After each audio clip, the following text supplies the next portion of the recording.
Сайн өдөр үзэгчдээ MBC NEWS мэдээллийн хөтөлбөрийн 5 гарагийн дугаар эхлэж байна. Мэдээллийн товчхонд анхаарлаа хандуулна. Ашигладаггүй тээврийн хэрэгслээ улсын бүртгэлээс хасуулахгүй бол татварын өр үүснэ. Аймгийн гэмтгэрээс урьдчилан сэргийлэх ажлыг зохицуулах салбар зөвлөлийн ажлын хэсэг баруун 5 суманд ажиллаж байна. Гамшигаас хамгаалах сургалтыг өмнөх суманд зохион байгууллаа. Үлбий сум үйлчлэлтийн бэлтгэлээ бүрэн хангажээ. Эдгээр болон бусад мэдээллийн дэлгэрэнгээд анхаарлаа хандуулна. Мэдээ эхлэж байна. Аймгийн хэмжээнд 18767 тээврийн хэрэгсэл байгаагаас 14925 автомашин, 3782 нь чиргүүл моцикл механизм байгаа юм. Сүүлийн үед иргэд өөрсдийн ашиглахаа болсон тээврийн хэрэгслээ улсын бүртгэлээс хасуулдаггүй тохиолдол ихээр гарч байгаатай холбоотойгоор аймгийн татварын хилтэс автотээврийн төвтэй хамтран ашигладаггүй тээврийн хэрэгслийн татварыг төлүүлж татварын өрийг барагдуулах ажлыг зохион байгуулан ажиллаж байна. Өнөөдрийн байдлаар аймгийн автотээврийн төвд бүртгэлтэй 18767 тээврийн хэрэгсэл байгаагаас моцикл чиргүүл механизм 3782 байгаа юм. Аймгийн автотээврийн төвийн шинээр тээврийн хэрэгслийг улсын бүртгэлд бүртгэх, өмчлөлийн бүртгэл олгох, техникийн өөрчлөлт, нөхөн олголт хийх, бүртгэлээс хасах зэрэг үйлчлэгийг жолооч нарт үзүүлдэг. Сүүлийн үед жолооч нар тээврийн хэрэгслээ ашиглахаа болсон тохиолдолд улсын бүртгэлээс хасуулахгүй байгаатай холбоотойгоор татварын өрөнд орж байгааг мэргэжлийн хүмүүс хэлж байна. Улс аймгийн хэмжээнд бол шүү дээ тээврийн хэрэгслийн тоо 18707 тээврийн хэрэгсэл байгаа. Үүнээс бол автомашины тоо 14925, механизм чиргүүл моцикл нийлээд 3782 байгаа. Энэ манай автотээврийн төв нь шүү дээ бүртгэлийн байгууллага автотээврийн хэрэгслийн өмчлөх хэрэг болон ашиглалттай холбоотой бүртгэлийн холбоо хууль тогтоомж энэхүү журам нийцүүлэн хөтөлдөг. Автотээврийн хэрэгслийн бүртгэл нь дараах төрөлтэй байдаг. Үүнд шинээр бүртгэх, өмчлөгчийн бүртгэл, техникийн өөрчлөлт, нөхөн олголт бүртгэлээс хасах. За бүртгэлээс хасахад ямар вариант материал шаардлагатай талаар ярья. Бүртгэлээс хасахад бол шүү дээ.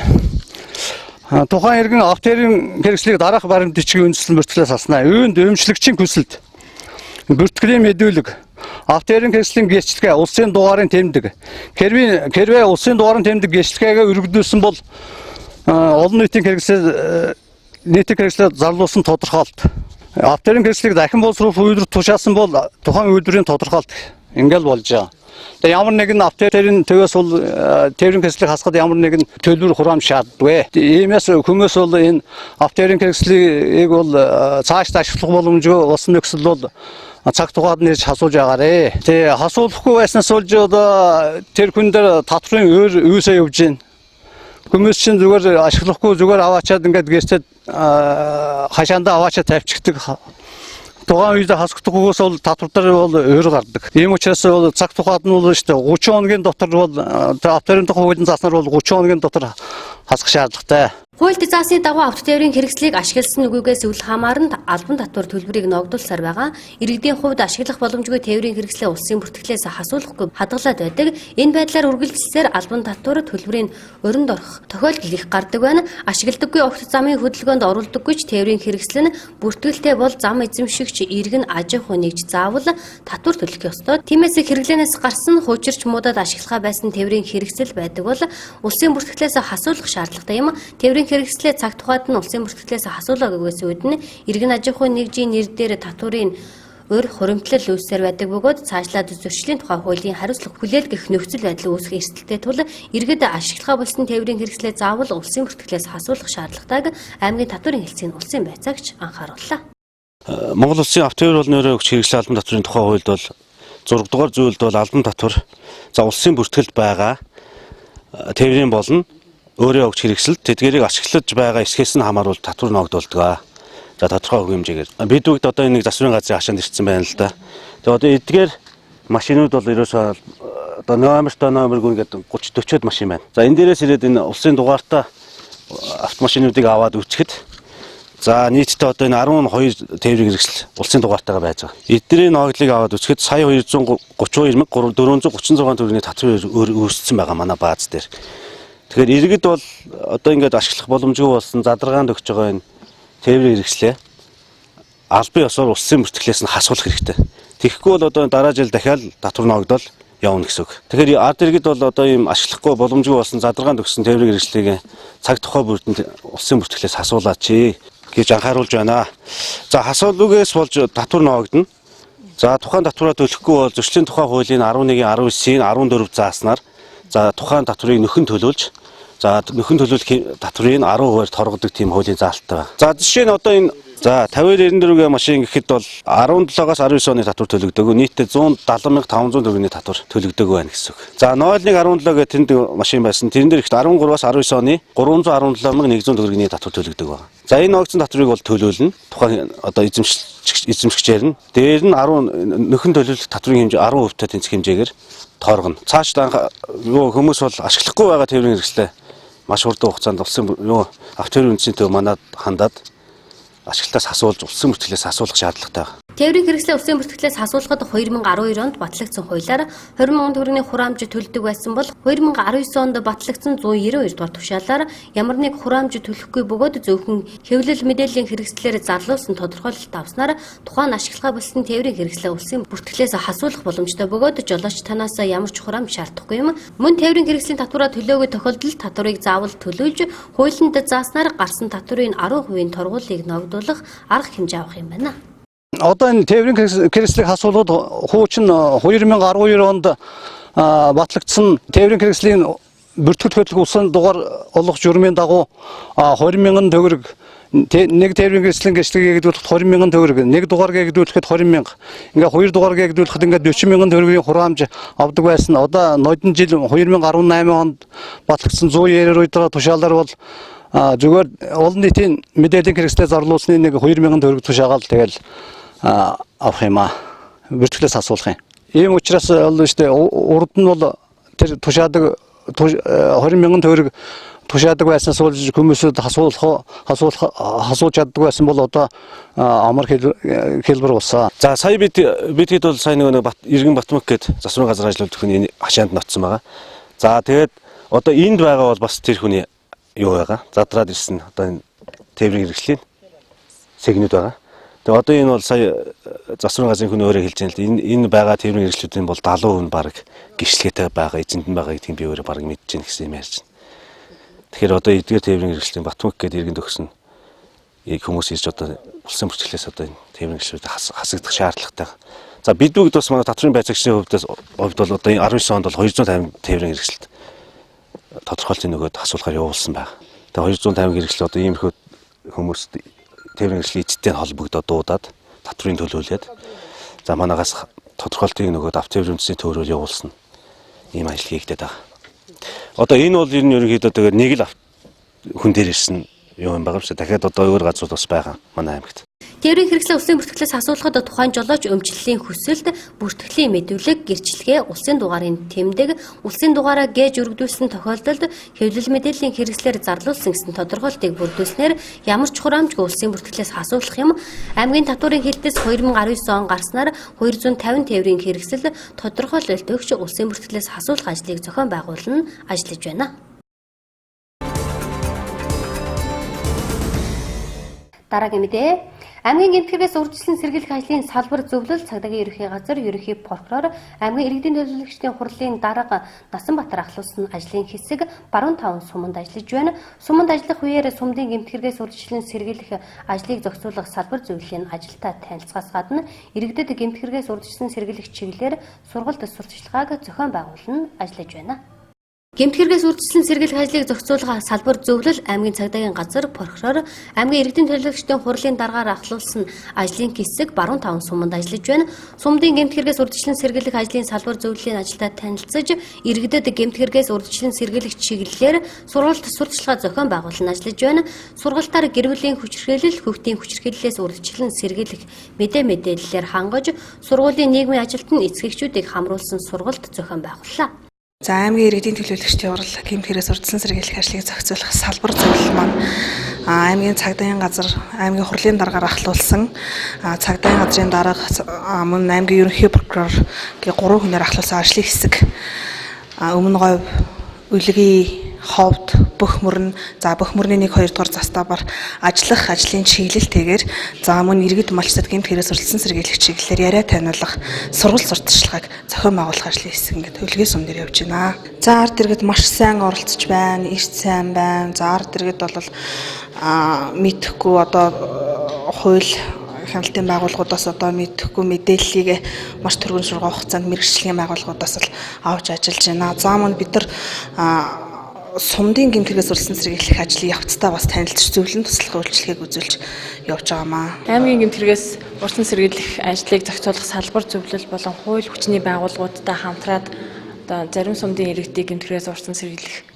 тийм сургалт сурчлагын ажил болон гэмтгэрээс урьдчилан сэргийлэх ажлыг одоо үйл ажиллагаанд үнэлэлт дүгнэлт өгөх ийм ажлын хэсэг Завхан, Үлгийн Өмнөгов, Ховд, Бүхмөрөн гэсэн сумуудаар явж байна. Өнөөдрийн байдлаар бол 2 дахь сумдаа буюу Завхан, Үлгийн гэсэн 2 дахь сумдаа ажиллаж байна.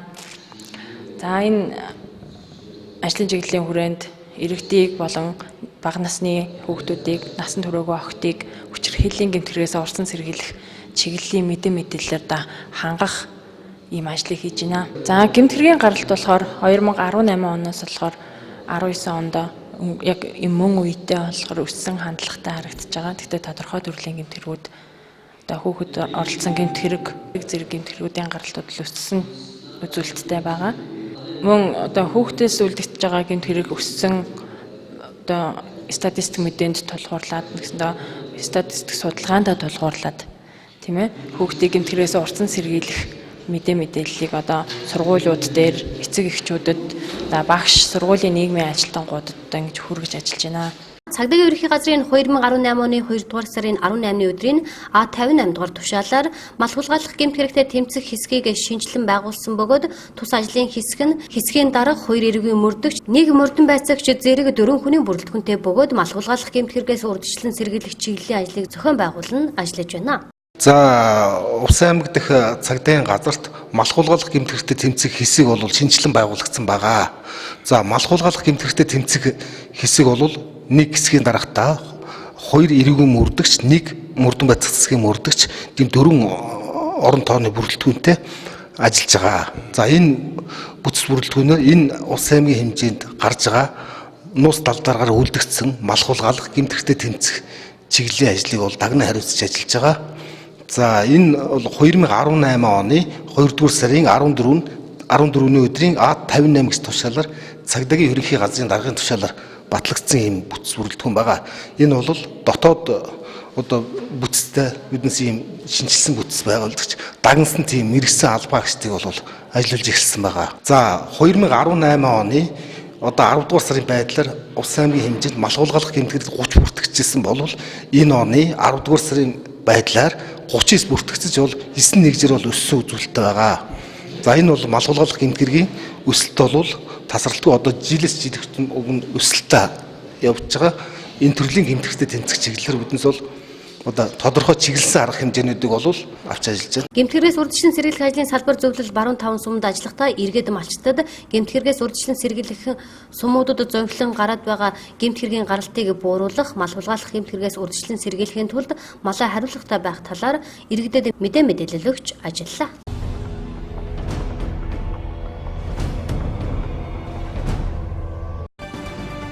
Улсын хурлын нийгмийн бодлого боловсрол соёл шинжилх ухааны байнгын орооны 2019 оны 11 дугаар сарын 5-ны өдрийн хуралдаанаар Монгол Улсын 2020 оны төсвийн тухай нийгмийн даатгалын сангийн 2020 оны төсвийн тухай хуулийн төсөлтөй хамт өргөн мэдүүлсэн малчин хуваарай хөдөлмөр эрхлэгчийн тэтгэврийн даатгалын шимтгэлийг нөхөн төлөөлөх тухай хуульд нэмэлт өөрчлөлт оруулах тухай ажилласан жил тэтгэврийн даатгалын шимтгэлийг нөхөн төлөөлөх тухай хууль хүчингүй болсонд тооцох тухай нийгмийн даатгалын сангаас олгох тэтгэвэр тэтгэмжийн тухай хуульд нэмэлт өөрчлөлт оруулах тухай хуульд нэмэлт өөрчлөлт оруулах тухай хөнгөлөлтөө нөхцөлөөр тэтгэвэр тогтоолгосон зарим эхчүүд эмэгтэйчүүдийн тэтгэврийн хэмжээг нэмэгдүүлэх тухай хуулийн төслийн анхны хэлэлцүүлгийг хийлээ.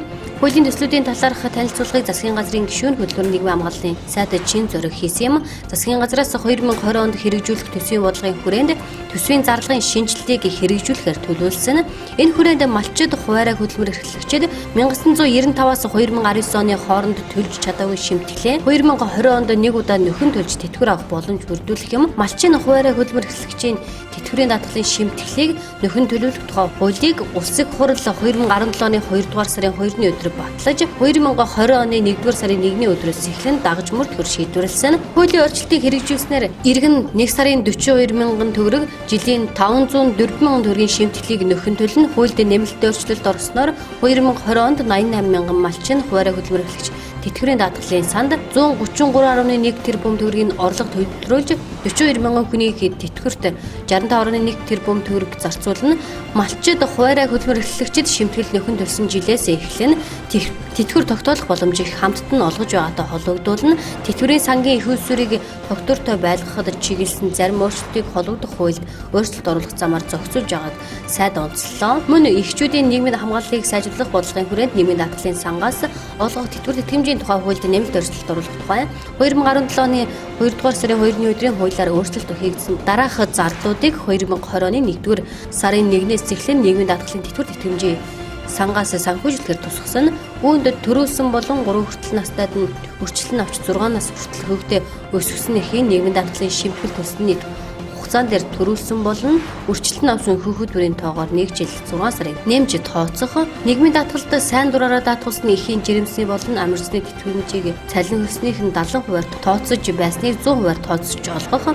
Нийгмийн даатгалд даатгуулаагүй их хөвгтийн асрах хугацаанд төлбөр зохих шимтгэлийн 50%-ийг өөрөө үлдэх 50%-ийг нь төрөөс сайн дураар даатгуулсан эхийн хүүхдээ асрах хугацаанд төлбөр зохих шимтгэлийг өөрөө хариуцж байсныг холбогдох хуульд өөрчлөлт оруулж 50%-ийг нь өөрөө үлдэх 50%-ийг нь тэтгэмжийн даатгалын сангаас тус олгох юм.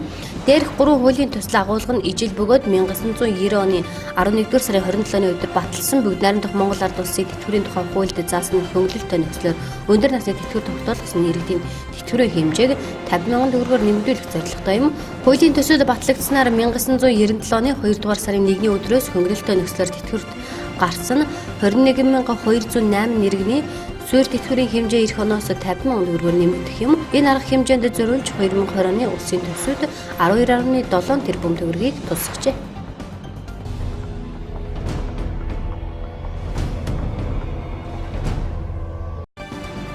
Боловсрол соёл шинжилгээ ухааны спортын яам Mobicom корпорациас санаачлан хүүхэд бүртээ цэвэр ус төслийг дэмжиж хамтран ажиллах санамж бичих байгууллаа. Санамж бичихт боловсрол соёл шинжилгээ ухааны спортын яамны төрийн нарийн бичгийн дарга баяр сайхан Mobicom корпорацийн ерөнхий захирал Тацуя Камада нарын гарын өсөг зурсан юм. Монгол улсад 600 мянга гаруй хүүхэд ерөнхий боловсролын сургуульд суралцж байгаагийн 46% нь цэвэр усны хангамжгүй нөхцөлд сурч боловсрч байна. Бохир гар шаардлага хангаагүй үндэсний ус нь халдвар төвчний их усүр болдог. Түүнээс гадна хүүхэдэд цэвэр усны хэрэглээ багтаа буюу бидний хэлдгээр шингэний дутагдaltaй байх нь дархлааны системүүдх анхаарал сулрах, биеийн болон тархины үйл ажиллагаа удаашрах, толгой өвдөх зэрэг сөрөг үр дагавар үүсгэж сурагчдыг хичээл сурлахад нөлөөлдөг байна. Энэхүү эрсдэлтэй байдлыг арилгахын тулд Mobicom корпорац нийгмийн хариуцлагын хүрээнд хайр түгээ нэртэй төсөл эхлүүлээд байна. Тодорхойлбол хайраар цэнэглэлийн картын орлогын 10%-ийг хүүхэд бүртээ цэвэр усыг хэрэглэх боломж бүрдүүлэхэд зориулах юм байна.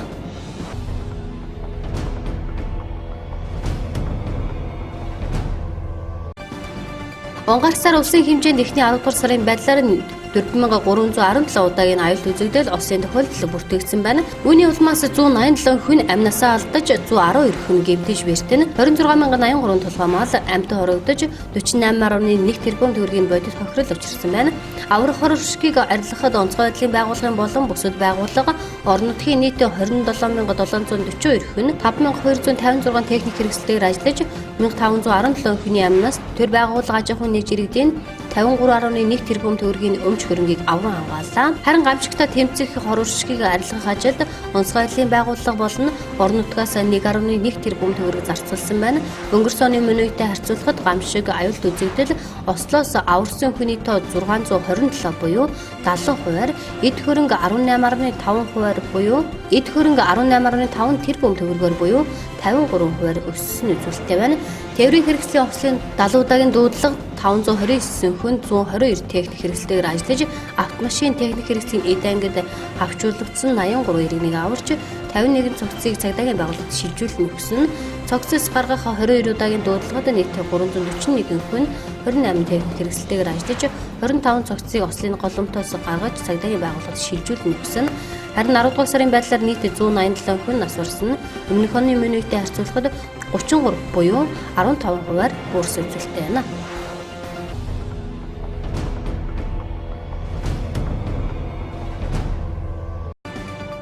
Улсын хурлын төрийн байгуулалтын байнгын орны өчигдрийн хуралдаанаар 2020 оны улсын төсвийн 2 дугаар хэлэлцүүлгийг хийж улсын хурлын чуулганы нэгдсэн хуралдаанд танилцуулахар боллоо. Хэлэлцэж байгаа асуудалтай холбогдуулан улсын хурлын гишүүн Лүндэ Жанцан хүүхдийн мөнгийг хүсэлт гаргасан хүүхэд бүрт олгох асуудал шийдэгдсэн үү гэж асуухад сангийн яамны төрийн нарийн бичгийн дарга наран цогт хүсэлт гаргасан хүүхэд бүрт олгон гэсэн шийдвэр гаргасан учраас холбогдох яамд тооцоолол гаргасан эрхчлэлийн төсвөд мөнгө суусан хүсэлт гаргасан хүүхэд бүр мөнгө олгон гэсэн юм а.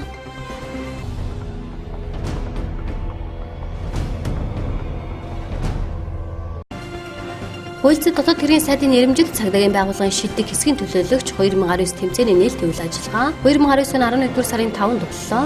Энэхүү үйл ажиллагаанд хуульцад дотоод хэргийн яамны дээд сайд Элбэг сайхан мөн яамны бодлогын хэрэгжлийг зохицуулах газрын дарга шилдэг хэсгийн төлөөлөгч 2019 тэмцээний ажлын хэсгээ ахлагч Инх Туяа цагдаагийн ерөнхий газрын тэргүүн дэд дарга цагдаагийн хурамдаа Отхон Жаргал дэд дарга цагдаагийн хурамдаа Болд захиргааны удирдлагын газрын дарга цагдаагийн хурамдаа Батүлзийн нарын зэрэг дарга удирдлагууд албан хаагчдын төлөөлөл оролцов. Энэхүү тэмцээний нутаг дэвсгэр хариуцсан цагдаагийн байгууллагын үйл ажиллагааг дэмжих, хэсгийн төлөөлөгчийн мэдлэг, ур чадвар, ажлын үр дүнгээ дээшлүүлэх, гэмт хэрэг зөрчлийг илрүүлэх, шийдвэрлэх, шинэлэг арга тактикийг бие биенээсээ суралцах үйл ажиллагааг нь иргэд олон нийтэд сурталчлан таниулдагаараа ихээх нь ач холбогдолтой юм. Хуульцад дотоод хэргийн сайдын нэрэмжит цагдаагийн байгууллагын шилдэг хэсгийн төлөөлөгч 2019 шалгаруулах арга хэмжээний 3 дугаар шатны шалгаруулалтанд 16 албан хаагч шалгараад хуульцад дотоод хэргийн сайдын нэрэмжит цагдаагийн байгууллагын 2019 оны шилдэг хэсгийн төлөөлөгч шалгаруулах арга хэмжээний 1-р шатыг үгсийн хэмжээнд ажиллаж байгаа 311 хэсгийн төлөөлөгчдийн дунд 19 дэх цагдаагийн газрууд дотооддоо зохиомжийг явуулж 2-р шатанд шалгарсан 22 хэсгийн төлөөлөгчийн материалыг ажлын хэсэгт ирүүлсэн байна. Үүнээс ийхүү шалгарсан 16 хэсгийн төлөөлөгч өрсөлдөн тэмцээний дүн 2019 оны 11-р сарын 8-ны өдөр гарах юм. Хуульцад дотоод хэргийн сайдын 2019 оны А93 дугаар тушаалаар баталсан өдөртөмжийн шалгуур үзүүлэлтийг хангаагүй 6 хэсгийн төлөөлөгчийг хасаж 3 дугаар шатны шалгаруулалтанд ийхүү 16 хэсгийн төлөөлөгчийг оролцуулахаар шийдвэрлэсэн байна. Дараагийн мэдээ. Аймгийн онцгой байдлын газар улаан загалмайн нийгэмлэг хамтран жилбэр 6 суманд гамшигын эрсдлээс үржлэн сэргийлэх ажлыг зохион байгуулан ажилдаг 11-р сарын 4-5-ны өдрүүдэд өмнө говь суманд ажиллалаа. Аймгийн онцгой байдлын газар улаан загалмайн хороотой хамтран жилбэр 6 суманд гамшигаас хамгаалах сургалт зохион байгуулдаг бөгөөд 11-р сарын 4-5-ны өдрүүдэд өмнө говь суманд ажиллалаа. Тус суманд ажиллах үеэр тухайн суманд ихээр гардаг гамшигын төрөлтөд уялдуулна, сумын бие бүрэлдэхүүнийг гамшигаас хамгаалах дадлага сургалтанд хамруулж, хувцас жигдрэлт бэлэн байдлаа хангасан эсгэд үнэлэлт төгнөлтөгч ажиллалаа. Аймгийн засаг дарга, сумын засаг даргатай байгуулсан гэрээний дагуу 11-р сарын 4-өөс 5-ны өдрүүдэд өмнө говь суманд гамшигаас хамгаалах команд штабын сургуулийг зохион байгуулж явуулж байгаа. Команд штабын сургуулийн зорилго нь хэм бол тухайн суманд одоо гардаг ихээхэн тохиолддог гамшигын төрлүүдээр одоо цагийн байдал дээр өдөрт хүрэлтгүүнийг ажилуулах, мөн одоо гамшигаас хамгаалах мэрэгжлийн ангийн бие бүрэлдэхүүнийг одоо хувцас аранзны үйлчлэгүүдийг жигдрэлтийг одоо хангаж ажилласан талаарх тэднийг одоо бид шалгаж явж байгаа. Ер нь жилийн туршид бол ерөөсөө бас нэг 6 суманд бол гамшигаас хамгаалах ижүүрэн сургууль, команд штабын сургууль, бэлэн байдлын үйлчлэгийг зохион байгуулж явуулдаг байгаа. Тэгэхээр одоо бас өмнө говь сумын хэмжээнд бол өнгөрсөн жил бас ижүүрэн сургуультай холбогдуулаад одоо аранзны үйлчлэгийг маш сайн зохион байгуулсан байна. Тэгээ одоо бол бас сая бол шалгахад одоо жилээс хойш хугацаанд бас дутагдaltaй талууд бас гараад ирсэн байна. Тэгэхээр тэрийг одоо бэлэн байдлыг өнөө шөндөө одоо бас бэлэн байдал үзэж дахиад одоо бэлэн байдлын давхар шалгаж үзье. Аймгийн онцгой байдлын газар өнөө одоо улаан загалмайн хороо хамтарч одоо тус сумын гамшигын эрсдлийн тойм судалгааг одоо хийж байна. Энэхүү тойм судалгаа маань зорилго маань ихээр тухайн одоо суманд гамшигын одоо ямар тийм ээ төрлүүд зохилж байна. За тэр төрлүүдэд бэлэн байхын тулд одоо гамшигаас хамгаалах төлөвлөгөөг одоо хэрхэн одоо бэлтгэх юм тийм ээ. Тэгээд тэр төлөвлөгөөг бэлтгэхэд одоо энэ эрсдлийн тойм судалгаа хийснээр тэр одоо төлөвлөгөө маань яг тухайн одоо гамшигын үед одоо яг одоо газар хөрсөн дээр буусан одоо төлөвлөгөө боловсруулахын гол одоо агуулга учир чиглэлийн дээр одоо харагдаж байгаа. Стаим судалгаа гамаа. Мөн гамшигаас хамгаалах сургалтын үеэр сумын гамшигын эрсдлийн тоймыг гаргаж гамшигаас хамгаалах төлөвлөгөөг хэрхэн бэлтгэх, хөрсөн дээр нь буусан төлөвлөгөөг яаж гаргах зэрэг арга барилын талаар мэдлэгийг олгосон юм а.